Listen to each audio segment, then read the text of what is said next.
সকলে আমার প্রীতীয় শুভেচ্ছা নিন। আশা করি ভালো আছেন। দেখেন, বেনিয়ামিন নেতানিয়াহু ইসরায়েলের প্রধানমন্ত্রী। এ তো মনে করেন কখন কি করে ফেলে আর কখন কি ঘটায় ফেলে বলা খুব কঠিন।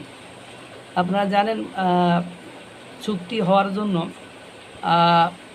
প্রচেষ্টা চালাচ্ছে ইরান এবং ডোনাল্ড ট্রাম্প। এর মধ্যে ইসরায়েলের প্রধানমন্ত্রী বেনিয়ামিন নেতানিয়াহু এক বক্তব্য দিয়ে ফেলেছেন। তো ইরানকে পরমাণু অস্ত্র অর্জন থেকে ঠেকানোর অঙ্গীকার পুনর্ব্যক্ত করেছেন ইসরায়েলের প্রধানমন্ত্রী বেনিয়ামিন নেতানিয়াহু। রোববার মন্ত্রিসভার বৈঠকে তিনি বলেন, যুক্তরাষ্ট্র ও আরব দেশগুলোর সঙ্গে কূটনৈতিক আলোচনা যে পথেই এগুক না কেন, ইরানকে পরমাণু অস্ত্রের অধিকারী হতে দেওয়া হবে না। নেতানিয়াহু বলেন, চুক্তি হোক কিংবা না হোক, তিনি প্রধানমন্ত্রী থাকা অবস্থায় ইরানের হাতে কোনো পরমাণু অস্ত্র থাকবে না। তেহরান পরমাণু অস্ত্র তৈরির চেষ্টা করছে, ইসরায়েল দীর্ঘদিন ধরে এমন অভিযোগ করে আসছে।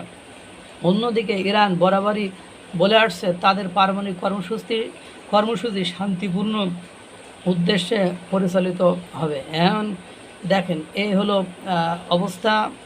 কোনোভাবে নেতানিয়াহু এমন ডিক্লেয়ার দিয়েছে যে সে বেঁচে থাকতে তাদের এই পারমাণবিক অস্ত্রের অধিকারী বা মালিক হতে দেবে না। আর আপনারা জানেন, ইসরায়েল একের পর এক মনে করেন ঘটনা ঘটিয়ে যাচ্ছে।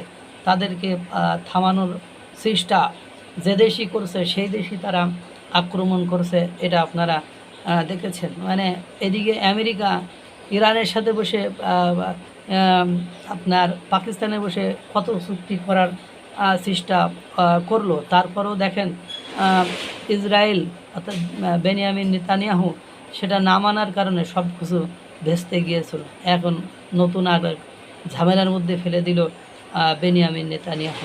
মহান সৃষ্টিকর্তা সকলকে ভালো রাখুক, সুস্থ রাখুক।